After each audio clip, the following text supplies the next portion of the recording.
It's time for Taking Care of Business on Midlands 103. With thanks to the local enterprise offices of Laois, Offaly and Westmeath. Find us on localenterprise.ie and Let's Talk Business. Good evening and welcome to Taking Care of Business. I'm Sinead Hubble in for Ronan Berry tonight. And coming up this evening, we'll have a Midlands social media expert who will help you improve your online presence. Laois Company is celebrating 30 years in business and why a Midlands credit union merger fell through. That's all to come between now and 8 o'clock. You can get in touch by sending a text or WhatsApp to 083 30 10 103.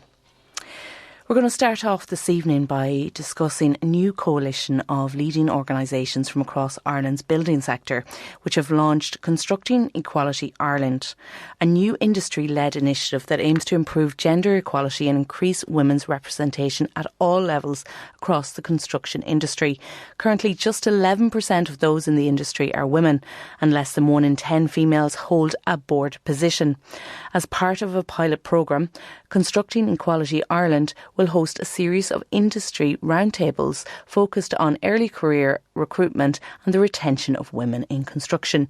To tell us more about this is the chair of the organisation, Amy Martin, who is also the Equality, Diversity and Inclusion partner at John Sisk and Sons Limited. Good evening, Amy. Hi Sinead, how are things? Good, thank you very much for joining me on Taking Care of Business. Can you tell us why you decided to set up this organisation and get other partners involved in it? Yeah, so I suppose the organisation, it kind of stemmed from a conversation that we had in Sisk probably about 2 years ago, Sinead, which we were sitting around the table kind of talking about gender equality, gender imbalances, how do we tackle such a complicated issue? And we kind of acknowledge the fact that, you know, this is a shared issue across the industry. It's not an issue that's unique to Sisk. And if we were to collaborate with our peers, bring together different organisations from across the built environment to share their learnings, to work towards a common goal, the impact that we would be able to have would be far greater than if we tried to reinvent the wheel every time and continue with these kind of isolated, fragmented approaches. And that's where the idea came from, to bring organisations together to try and tackle this collectively.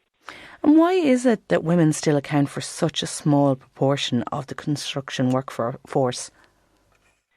I think, you know, Sinead, it's not that there has been no improvement, right? 10% is quite a low number, but the progress has been very slow. And I think that's because it's quite a complicated challenge for us to address. It's very deep rooted and there's no kind of simple or quick fix. You know, trying to attract women into construction is a very different challenge to trying to retain them, to trying to progress them to get them into leadership. So it's a multifaceted challenge that we're trying to address. And I think because has been this kind of fragmented approach to addressing it in the past, that's probably why the progress hasn't changed, because it's more of a perception issue across the industry. It's a cultural issue across the industry. And unless companies try and tackle it together, we're never going to see that quick progress that we need.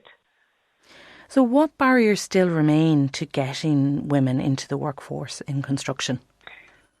So there is a lot. I'm going to be realistic. You know, we in Sisk, we did a couple of focus groups last summer to try and understand what the lived experience is of women in our business, and the findings from that is aligned with research that's been done in the UK and research that's been done across the world. A couple of kind of key barriers that stood out to us was there's definitely a lack of role models, there's a lack of networks, there's a lack of mentoring. You know, if you're the only woman on a construction site, which often women are in Ireland, considering they only make up about 1% of site-based roles, you don't have a network, you don't have a community. That can be extremely isolating, extremely daunting, and sometimes can make women not want to stay within the industry. If you don't have women in senior leadership positions, you know, it's very hard to see yourself in those positions. So that makes people, you know, potentially doubt their career progression, doubt the longevity of their careers. If you don't have women in those positions, you don't have women to mentor, to sponsor you. There's also been barriers around flexibility. It's an industry that's definitely known for having quite long, rigid working hours. It's not the most family-friendly industry in some ways, that there's a lot of travel involved. It's quite stressful. So that's something that as an industry we really need to challenge, that flexibility, trying to make it more attractive for people who have families or caring responsibilities. And those kind of unclear career paths as well have come up as a challenge, not knowing what, your career could look like. There's a lot of misconceptions about what it means to work in construction. There's a lack of understanding around the diversity of careers that you can have in the industry as well. And they've come up as probably the top 3 barriers again and again for women either coming into the industry, staying or progressing. We have seen the former Rose of Tralee, Caitlin Cummins, who works as apprentice electrician, and Rachel Foley, who picked up the title of Miss Galaxy International, who also works in the construction industry. So they're kind of taking a different look at it, that they can wear the hard hat and also the high heels. Yeah, and you know what? It's great to see that, women have come into the industry, they're highlighting it, they're celebrating it.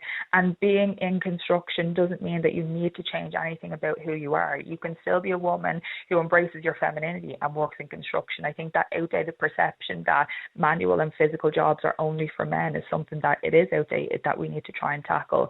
And they're incredible role models for any woman who wants to come into the industry and do that. And what are you hoping to gain from the roundtables? So what we're definitely trying to make sure is that we don't just create one solution that's applicable to one company.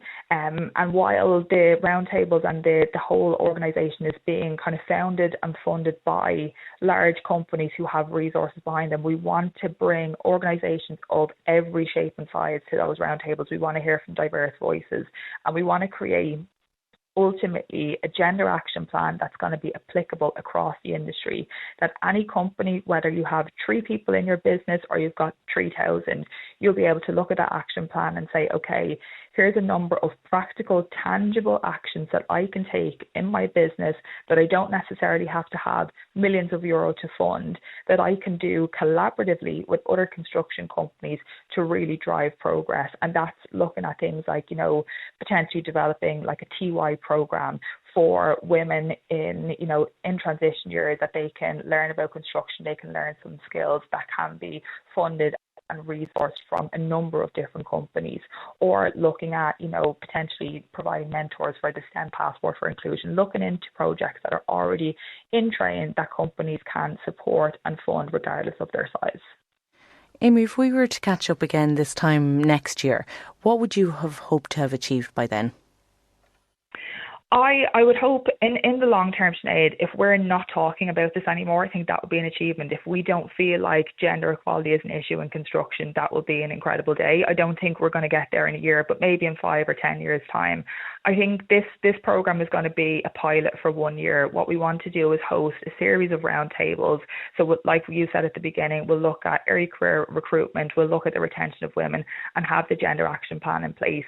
If we have 100 construction companies who've signed up to this, who've committed to taking some of the actions in that action plan, and we can see there's more collaboration across the industry, that would be incredible. Ultimately, if we got to a stage where we had 30% of the workforce in construction were women, that would be amazing, because we know when underrepresented groups kind of reach that 30%, they start to have real influence and decision-making power. I don't think we're going to get there in a year, but if we start to make progress towards that, I would be really, really happy.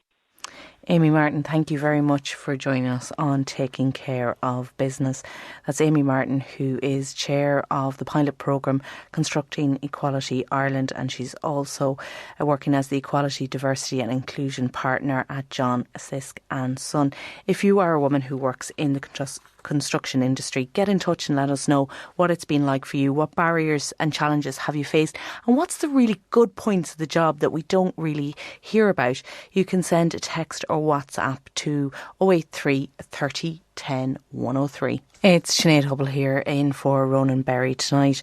And on Taking Care of Business, we do love to celebrate all the different businesses and companies from around the region and mark their milestones. So one company is celebrating 30 years in business. Now, they didn't start out in Laois, but they ended up there. Penthouse Design started out in Dublin city centre, but thanks to technology and falling in love with a farmer, Gillian Reedy moved to Laois. It's now based in Rathneska, and she works with companies like Lily O'Brien's and Clonakilty. And I have been chatting to Gillian earlier today about her milestone of 30 years in the business, and she starts off by telling me exactly about the work that she does at Penthouse Design. Penthouse is a branding and marketing communications design company. I guess we do everything that falls under those categories. So that could be anything from logo design, packaging design for food, drink, pharma, beauty, marketing, ads, and then lots of behind the scenes stuff like annual reports or corporate strategies or all that sort of stuff. So we do a big variety of stuff, and we've been at it for a long time. So, and we're based in Rathneska in County Laois, very much in the countryside, but different to where we started. I suppose we began in the city in Dawson Street. So when did you decide to set up Penthouse? So I suppose it was the 90s, and, jobs people just didn't fall into jobs back then. And so a lot of people I knew had gone to the UK, America, all that sort of stuff. And I was freelancing for a bit as soon as I left college, and I kind of landed into a job by accident. And the company, unfortunately, didn't last very long. So I got a nice redundancy package. I was quite happy because I wasn't fully invested in the company anyway. I'd only been there a short time. So I got redundancy and decided I'm just going to go back on my own and start seeing what I could do. So I rented an office. At that stage, all the design companies really were in the kind of Dublin 2 area. I mean, a lot of them I suppose still are now, but very much then that was the real nucleus for design companies. So I found an office on Dawson Street, and in those days, like all the newbie businesses, you either had the basement office or the very top floor. So ours was very top floor, no lift, lots of flights of stairs, and I used my redundancy to put a down payment down on the rent. And I still remember the rent for the whole year was €2,000, which was huge money for me at the time to actually put down. But like when you think about it now, people won't get that for a month. Do you know what I mean? Or just about. And so got the rent there and sorted, bought a few computers and started. And I started with a few packaging or at least publishing companies, and freelancing with illustration. Really, illustration was always my big love, and I still use a lot of illustration and design today, as do the other designers we work with. It's part of our thing.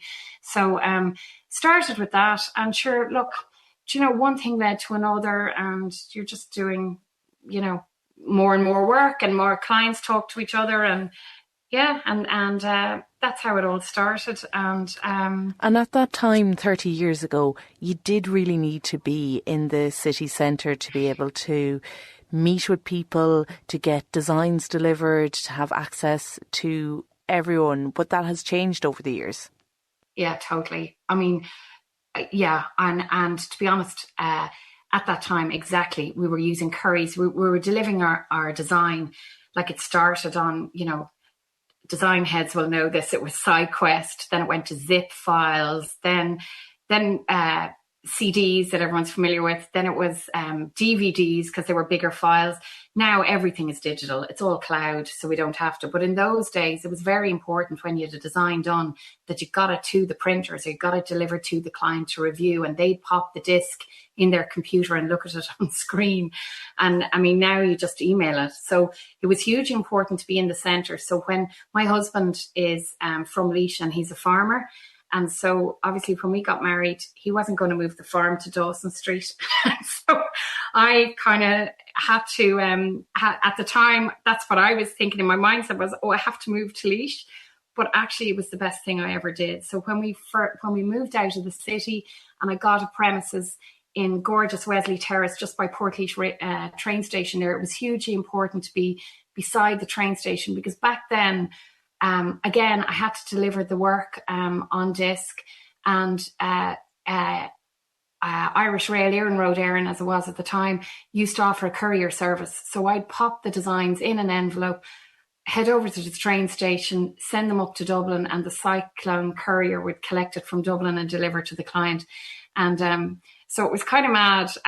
But for me, it was very important when I moved to Laois that I was able to keep up that communicate. Like, it was always really important, that delivery and getting the design out there. And like, what was couriers in the beginning then became communications. So it was like, you know, having the right internet, making sure you know, we could communicate with people all the time. So then when we moved out to the countryside, it was very much, how are we going to do with broadband? You know, we had to get satellite broadband and ISDN lines.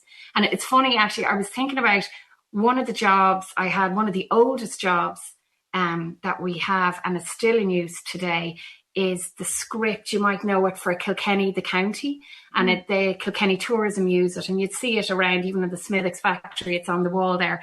And that's my handwriting, Sinead. It's nearly 30 years old.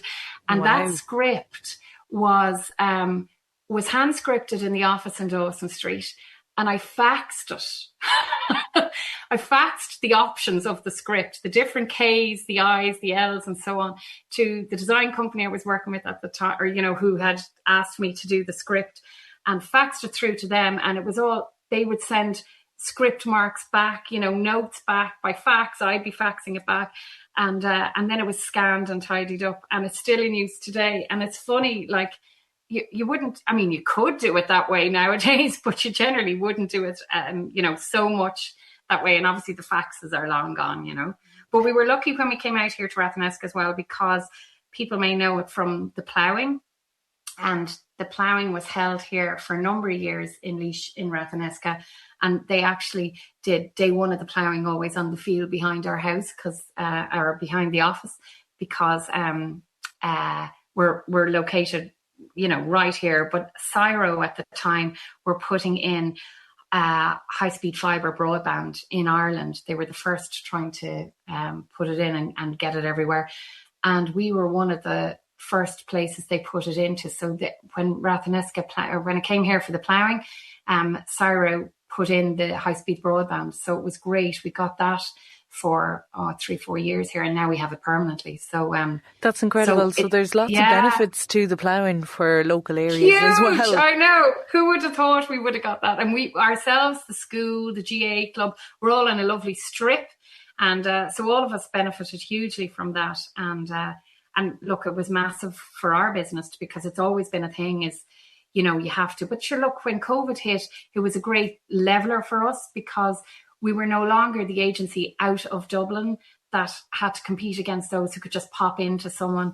We were immediately, everyone was on screen. So suddenly it was a level playing field. And now, you know, so many meetings are done online. Like we celebrated our 30th at the weekend, and we had a number of clients here, and some of them we've only ever met on screen. So it was the first time seeing them in 3D.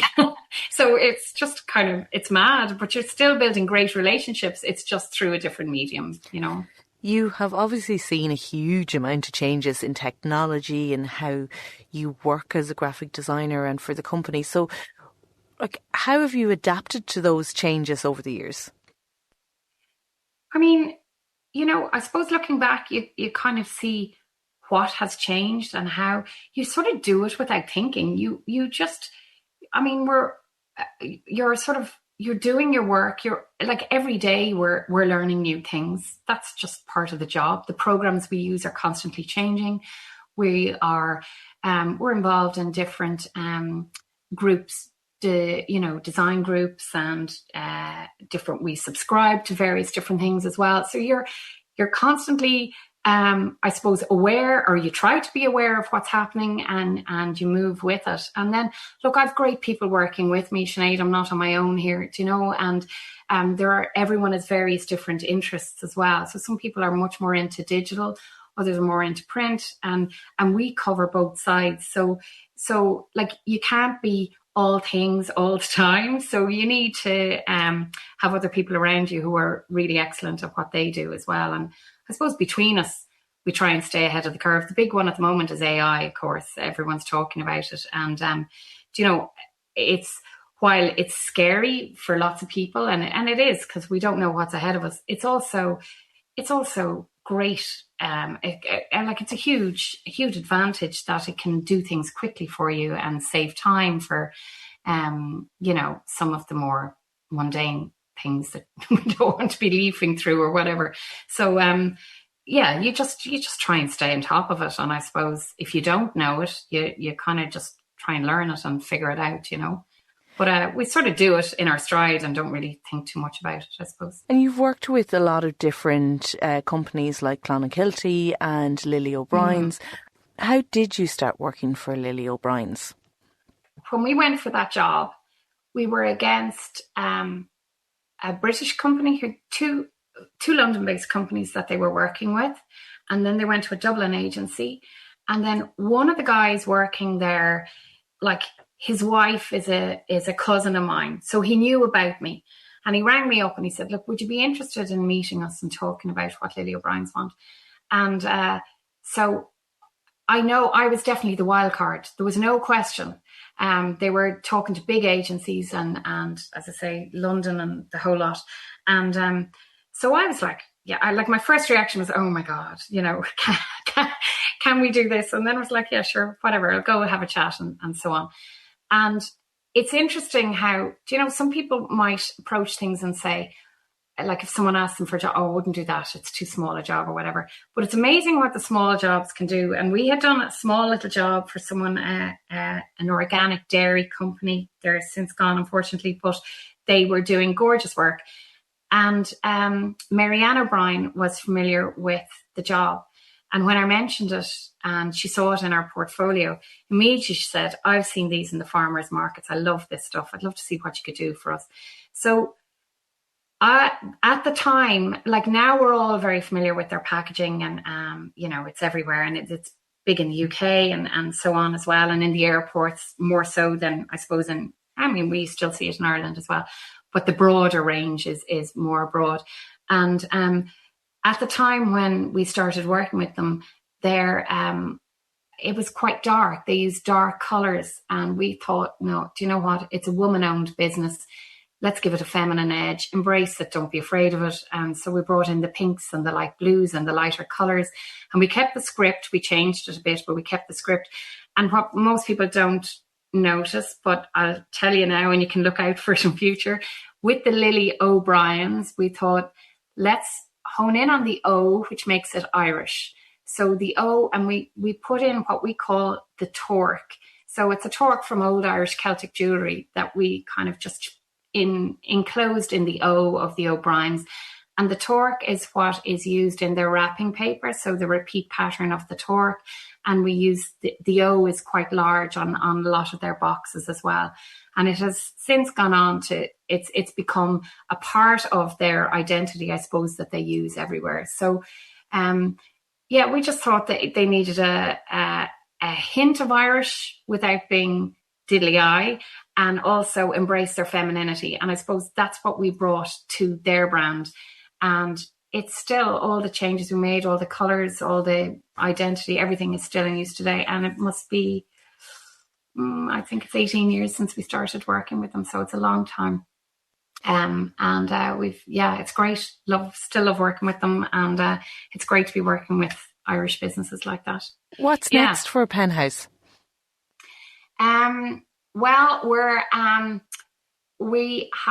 We've some very interesting projects on the cards that I can't tell you about, but we're really, I love when new projects come in and there's a great enthusiasm here. So we've some really interesting ones on the cards.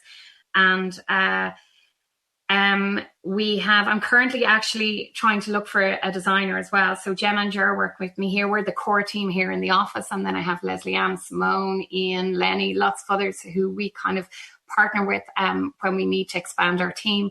But we are currently looking for extra support here in the studio. So that's currently what we're looking for. As I say, creative, anything that's really creative always gets us excited. So we like when we're challenged, and we like when we're given projects that really get us going. So looking forward to what's ahead, and more of the same and more excitement, I suppose. Congratulations on 30 years in business, Gillian Reedy, with Penthouse, which is based in Rathneska in County Laois. Thank you very much for joining us on Taking Care of Business this evening. Thank you, Sinead. Appreciate it. Up next, we're going to have a social media guru to answer all your questions. So you can send a text or WhatsApp to 083 30 10 103. Are you lost when it comes to social media? Do you dread having to post something and talk about how great you are online? And these days, it really is all about creating an online presence to promote your business. And that can be very daunting for people at times. But there's always experts there to help us out. And Elena Kelly from Social Bloom Marketing in Athlone is here this evening with all the answers, Elena. Absolutely. Good evening, everyone. How are you? Hello. No pressure at all on you now. No pressure at all. Just to tell going to us help all the everyone's answers. business grow overnight. Tell me a little bit about Social Bloom Marketing and how it all started. Yeah, of course. So Social Bloom kind of happened by accident, really. I started my marketing journey a few years ago. I was working in a credit union, and they were looking for marketing on the side as well as, the job in the credit union. And I started to find that I really, really enjoyed it. And I was kind of getting really excited and overly excited about posts and graphics that I was doing that my colleagues weren't as excited about. So I kind of took that as a hint. I was like, oh, maybe this is kind of something I really, really enjoy doing, because it's so creative as well. Obviously, it combines creativity and psychology, which are two fields I'm obviously very interested in. So from there, it kind of took off then, from a full-time marketing role and, by diploma and whatnot. And then through referral, I had already been in my marketing role. So I had taken on a social media page for a business, and then that grew through referral. And here we are. It was all kind of an accident, but I'm delighted to be helping and seeing results and seeing people grow. So that's great. I'm happy that it's working. And how long are you in business now? In business with Social Bloom Marketing, a year, which is great. The 1 year anniversary is approaching, but the marketing journey has been there for a while. So if somebody is looking to expand their presence online, what's the first steps that they should take? So the first steps they should take, and especially in this day and age, Sinead, we are seeing so many AI graphics, we're seeing so much text, we're seeing so much, when we're scrolling, you'll notice you're scrolling past all of the text and the AI kind of leaflet looking posts, right? So at this current time, what I would suggest is to have as much organic content as you can. Pictures and photos and videos of people behind the scenes. The people behind the business is what I'm seeing is working the most. And of course, it's so personable. It feels so human when you are scrolling on a phone. So the first thing I would say to somebody, if they were looking to improve their social media, is first of all, have a look at your own business page and audit it as if you are the customer. And the thing is, today, people have such kind of a short attention span, unfortunately. That's happening, probably thanks to social media and all the platforms and how it's being utilised at the moment. But have a look from a customer point of view and go onto your profile. And I have a 3W method. Okay. So when people go onto your profile, we want to see where you're based, what you do. Well, first of all, who you are, where you're based, what you do, and what to do next. Those are the 4 W's you need. So if you click onto somebody's page, you need to have a very clear Instagram bio, Instagram page, Facebook page. It's so direct, because if people decide very quickly these days whether they want to continue scrolling, they want to be more invested in what they're looking at on their screen. So have a very clear message as to who you are and what you do and where you're based. That's kind of half of the work really that you need to do to start. And again, make it so personable. Have people on your page. Now, a lot of business owners don't want to be in front of the camera, and that's okay. But showcasing your business for who you are, and if you already have a great reputation, it's about highlighting that, and it's about shining light on parts of the business that haven't been shone before, but online. And I always say as well, what's funny is you also don't need social media as well. There are some businesses that really they just can't have social media, and they feel too much pressure. This is where someone like me would come in. or they look to hire somebody locally, and somebody else can take that time to do it for them. And there's that pressure then gone. But there is kind of a pressure around it as well. But my best advice is to be very direct with what your message is. And another important element is to make it fun and to get engagement. So should businesses follow the TikTok trends, the Instagram trends, and make their own copycat videos? It's interesting with trends, because trends are not very evergreen. Trends are very... They're kind of like a gamble on TikTok. If you're putting up a trendy video, people are going to be entertained, but they mightn't remember you or what you are or what you have to provide or what solution there is to your problem. So in that case, and they're great fun. They are. Trends are fun. But I would say having your own organic content, and I always say 7 is the magic number when it comes to your videos on TikTok. Keep them short on Instagram, on Facebook. The longer the video is, people aren't really going to stay unless there's a lot of information there, unless something is keeping you there. So trends are very fun, but I would say organically use your own ideas if you can. It could be a shot, if you're in a bar, it could be a shot of a cocktail. If you have quiz nights, it's about showing the experience that you want to promote in a sense, and you're kind of selling the experience essentially. So they're so easy to do, and it's so short as well. Do you know what I mean? And what length should videos be for the different platforms?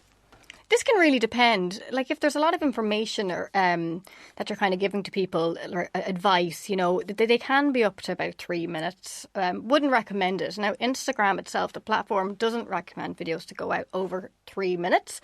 So I would say your soft spot there would be about 15 to 20 seconds. But if you're kind of looking for a reel or a video that people are hooked and engaged in and are scrolling on and will kind of interact with it, 7 to 10 seconds. Short videos are better, because then you have more of a chance then of people kind of going further and clicking in. Again, it's the attention span, but it's also what like value are you giving to people? What are people getting? Do you know what I mean? This is really important. And when it comes to AI, it can be a very useful tool for us to use. But is it making a lot of social media very generic? It is, and I think AI nowadays is very detectable. And you know what? I do understand a lot of businesses, they don't have the time. And it is, in a way, quite handy, because all of the information is in this one tiny post. But what I would say in that case is to pop all of that information that you're putting into your poster, because obviously you're giving the AI a prompt, have that in your caption rather than your actual post.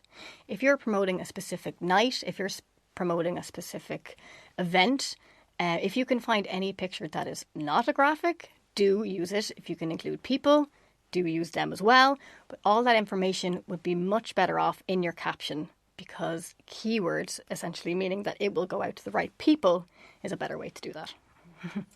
What kind of equipment do you need? Do you need to invest in the very best cameras, or can you just do it all on your mobile phone? You can literally do it on your mobile phone. And all I will say as well, you don't need the fancy equipment, you don't need the microphones, but what you do need, if you are going to be doing content now, or trying to invest in that, I would say lighting. If you have somebody, one of your staff members that have a good phone, iPhone 16, I don't know, anything that has good quality, and try get natural lighting. And if you are going to be talking in the videos, you don't need microphones, but just be clear when you're speaking. And this kind of does half the trick. So no, you don't need the fancy microphones and the fancy cameras at all. Absolutely not. And when it comes to social media, should we keep it local and look at the area around us rather than trying to recreate something that a company in London or New York is doing? Absolutely. And this is kind of why I started Social Blue Marketing as well. I wanted a really local approach. And, local marketing kind of is my area. It's about, also showing other local businesses support on social media, and you kind of build this whole community by accident. A lot of what I do, as well as liking other social media pages of local businesses, you build a community, and then you're all kind of engaging in each other's content, and that gets pushed out locally. So there is a local way to go about it. And it's a great thing. It's seeing communities grow like that is amazing. And it's something I really enjoy about my job. Before you came on air, you mentioned to me that you're really interested in the psychology around scrolling. So what have you looked at? Oh my God, I think that psychology, social media is like the digital version of psychology. I always say as well, if you're looking to improve your social media, study your own scrolling. Why? Now, I'm somebody who thinks about thinking anyway, when you're delving into all your thoughts and dissecting them. It's like that, but in digital format, right? So when you're scrolling on TikTok or you're scrolling on Instagram and you stop, you kind of ask yourself, why did you stop? Was it a hook? What were they offering? Was it entertaining? Either way, like I said earlier, they're gaining value. So studying your own scrolling is really important. Even ads on the telly, anything like that, you find yourself and how you react. It's really important because then you can take with that and use it for your own social media and see why you stopped and use it for your own posts. Kind of interesting. And if somebody wants to get into social media, because we just had the Leaving Cert results out last Friday, what's the best way to do it? So the best way to do it, of course, there are many amazing courses out there, especially now. I would also say if you happen to be working in a pub, in a hairdresser's, anything like that, or a restaurant, you can potentially ask the owner, hey, can I just take over the social media, maybe get some practice? And I'm sure your boss won't mind. It's a great place to start. You learn a lot. It's a very kind of in-person, obviously, hands-on experience. And you learn, it's so much trial and error. You see what works, you see what doesn't work. And that's where the psychology kind of comes in. You actually do see what works and what doesn't work psychologically. And as well, if you're ever doing videos, your first 3 seconds, your first impressions are so important. Like I was saying earlier, with your page, with your videos. So that all comes into psychology as well. And that all also comes down to, there are things you're going to learn on this journey. So that's what I would say to somebody young. It really is interesting. And there's so many people who really want to get into it but are probably afraid of making the mistakes, having a typo or having something wrong in their post. So what advice would you offer somebody who's a bit daunted by it? Listen, this is why potentially AI is here, because I am Typo Queen 101. Back in the day, they're so easy to make, especially if you're excited about marketing and it's something you're really passionate about and you're typing and then a typo happens. So these are the kinds of reasons that we use AI sometimes. I'm kind of, like I said, you can detect AI captions, but you can utilize AI for things like that. For, even asking, are there any spelling mistakes here? And then it might tidy up a few punctuation marks. But daunting, and anything like that, starting anything like that is going to be daunting, but it's just as exciting. And like I said earlier, if you have that creative spark, it's going to find you and it'll come through. Elena Kelly from Social Bloom Marketing in Athlone, thank you very much for joining us on Taking Care of Business this evening. And if anyone wants to get in contact, where can they find you? Socialbloom.ie. I'm based in Athlone. You can book a discovery call with me and we can have a look at your marketing. Elena, thank you very much. We still have plenty to come on the programme this evening. We're going to look at why the North Midlands Credit Union didn't merge with Roscommon Credit Union. The North Midlands Credit Union CEO hopes the decision not to merge with Roscommon Credit Union will be revisited. A proposed merger between North Midlands Credit Union and Roscommon was rejected after failing to win 75% of member approval it required for the Mullingar base to take over during a general meeting last week. So Derek Smith, CEO of North Midlands Credit Union, has been speaking with Will Faulkner, and he says he respects the decision of those who were against the move. I suppose it's the way that the sector has gone. Will, you've seen the number of credit unions dramatically decreased, because I suppose to compete with the banks, we really need to offer a wide range of services and increase the services our members are looking for. And to do that, you need scale. So the sector, with the support of the central bank and with the collaboration between the individual credit unions, made the decision to unify. I suppose credit unions are about communities and we work together. In relation to TOEs and the history of North Midlands, we done our first TOE in 2014. And we've done six. That's a term for mergers. It's a transfer of engagement. Transfer engagement. Apologies. Transfer engagements. And we've done 6 since 2014, and have all been successfully integrated to North Midlands Credit Union. And I think it has made us, a stronger, more robust organisation, more secure for our members, and able to offer more services to our members. So we think, you know, it's a positive move. Each merger would have been considered. What sort of scale would this have brought about had Roscommon been merged with North Midlands? Give us some numbers, whether it's asset value or membership. Probably total assets about 600 million. 600 million. Loan book, possibly about 170 million. So you're talking a strong organisation. Is there a risk when credit unions get too big, they move away from the community ethos, or at least it's harder to connect with that because of scale? I personally wouldn't think so. I think you're preserving the credit union within the area in a lot of cases, because the smaller entity may not be able to exist. You know, it may not be able to continue with the increase in regulations and the competition out there. So I really don't think that is the case. Credit unions will always be first and foremost about their members, and by having your office in the community and offering the services, you know, your doors are open in a lot of branches six days a week, and you're offering front of house service and online services. So I don't think that is the case, to be honest. So were other concerns mentioned to you by members in advance of the vote? No, by and large, you can see the vast majority. It was 75%. It's a very high threshold. 70% was what was achieved. By and large, members don't engage hugely at SGMs or AGMs with the numbers we have, because they're probably satisfied with the service. So there was nothing really different about this TOE, or sorry, transfer of engagement. We would have seen it as a positive, and no negative connotations that we would have foreseen.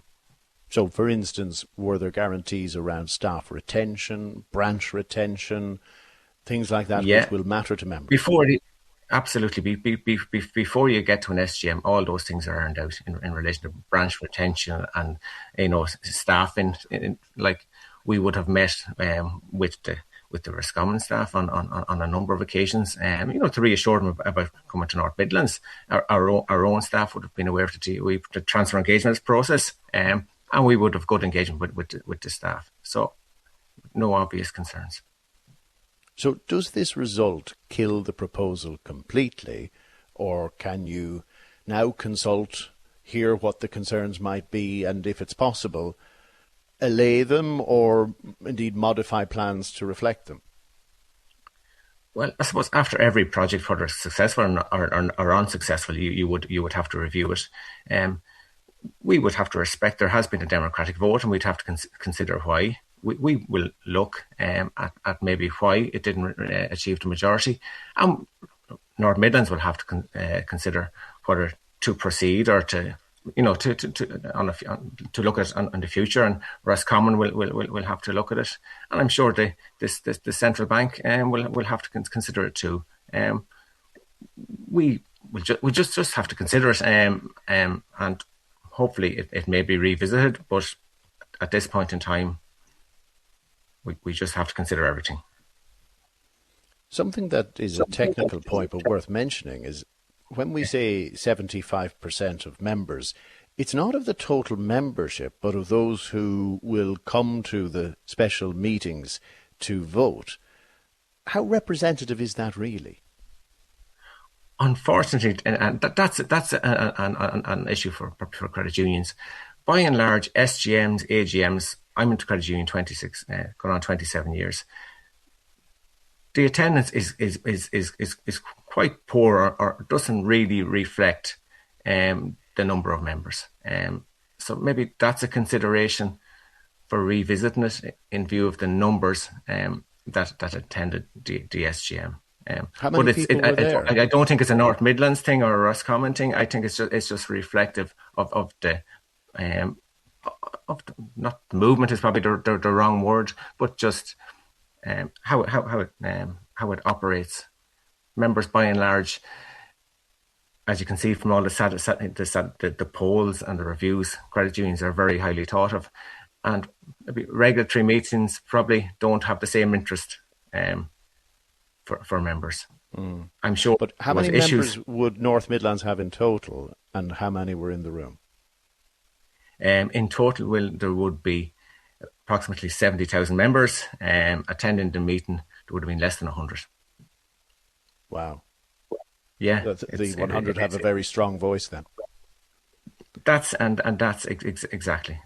And of course, we've no way to know whether the outcome would have been any different among a larger sample size, but all we know is that it is nevertheless the rule that those in the room have the vote, and even though you won the majority of the room, it was just a simple majority.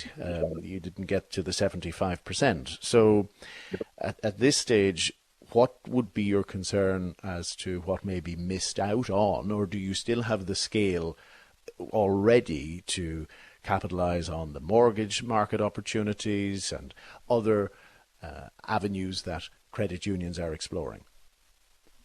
Yeah, look, both credit unions, both Roscommon and North Midlands Credit Union, are both strong credit unions in their own right. There is, because the transfer engagement hasn't gone through, we'll both open our doors, we'll both be able to serve our members, and we're both strong credit unions, and that will continue.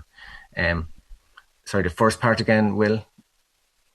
So I was just simply saying, does it limit your ability to exploit the opportunities in, let's say, the mortgage market, other forms of lending, and indeed other opportunities commercially that credit unions are increasingly embracing, even yes. Technological, for instance, trying to move to harmonised apps and so on? Do you have the scale still to do that? Well, this would definitely have been of benefit, and this would have strengthened broad credit unions. It would have been opportunities. For example, Roscommon doesn't currently offer mortgages or maybe larger loans. So I think it's a missed opportunity from that point of view. And that's Derek Smith, CEO of the North Midlands Credit Union, speaking with Will Faulkner. And sad news has reached us this evening that country music legend Dolly Parton has died at the age of 80. Her family took to social media to announce her death, and no cause of death has been disclosed as of yet. She was born in Tennessee, and she became one of the world's best known performers, with hits including Jolene, 9 to 5 and I Will Always Love You.